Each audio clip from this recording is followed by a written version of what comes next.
As most of you probably know, I am working my way through every single Marvel movie that has ever existed ever.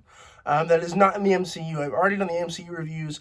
You can check those out on my channel if you're interested. And subscribe so you don't miss the rest of the series. But the series is going to end. The Marvel series is going to end the week that Doctor Strange 2 comes out. So I did kind of plan it this way. There will be a couple extra videos here and there just to make sure we end it there, but I want to make sure I'm caught up before Multiverse of Madness when we get to see whatever is in there. So I want to make sure I am as prepared as possible for that. So I'm expediting this a little bit. That way we finish just a little bit. I think we're finishing 2 weeks earlier than we thought. Then we're going to do some non-Marvel, non-DC and superhero movies. And then we're going to do every single DC movie ever made that is not DCEU, because I've already reviewed those. But anyway, that's where we're going if you're interested. But right now we are in 2013 with the Wolverine.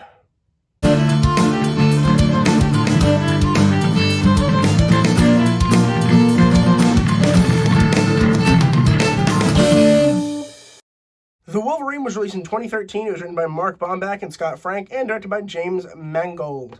No spoilers, but the general idea is the Wolverine, or Logan, as we'll call him, I think, is after X-Men Last Stand, after the Last Stand, and he is in Japan because an old friend of his that he met during the bombing of Nagasaki is dying. When Logan appears, the old man that's dying says, "I can take your healing power, I can live forever, and then you will die," which is something that you want. And then, of course, Logan's like, "I don't know if I really want that," so he backs out of the deal. However, this super weird, crazy lady is like, "I would take it," and then she takes it from him while he's asleep, and he wakes up with no powers. Ooh. That's pretty much it, and then it's just him learning to deal with that, and then trying to get his powers back. And yeah, it's a cool movie. It's a very, very different film than any other X-Men related film I've ever seen so far. And I don't mean just because it's set in Japan. It has aided to it. It's a little weird seeing Hugh Jackman dressed as Wolverine in the middle of Japan. But, the tonal shifts are a little strange. They feel like they're trying to push it to a rated R without making it a rated R, and I feel like if they really wanted to, they could have just made that one rated R.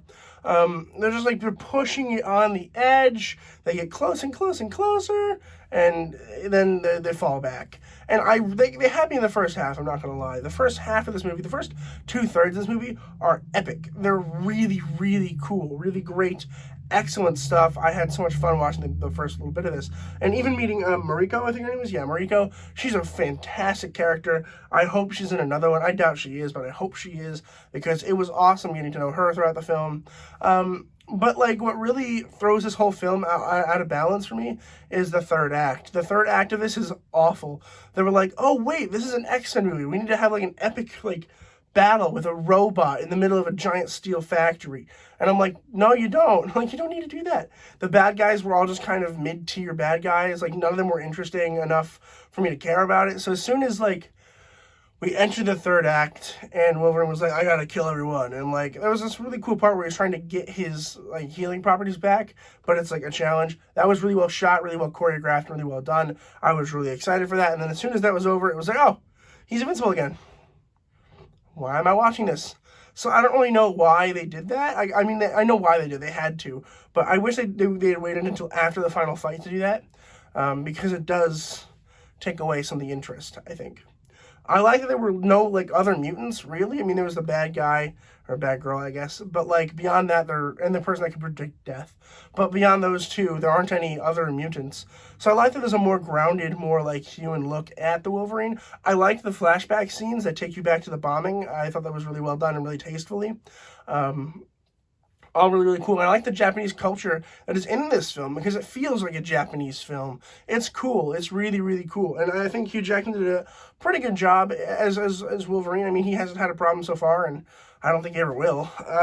And Tao Okamoto, I think her name is. I apologize if I butchered that. Did fantastic as Mariko. I actually think she was probably my favorite performance in the film. She's just so elegant in the way that she moves, the way she does things. Every slight movement feels like it was totally on purpose. I thought that was really, really well done. Beautiful film in terms of, the cinematography. It's probably the prettiest film out of any X-Men movie so far.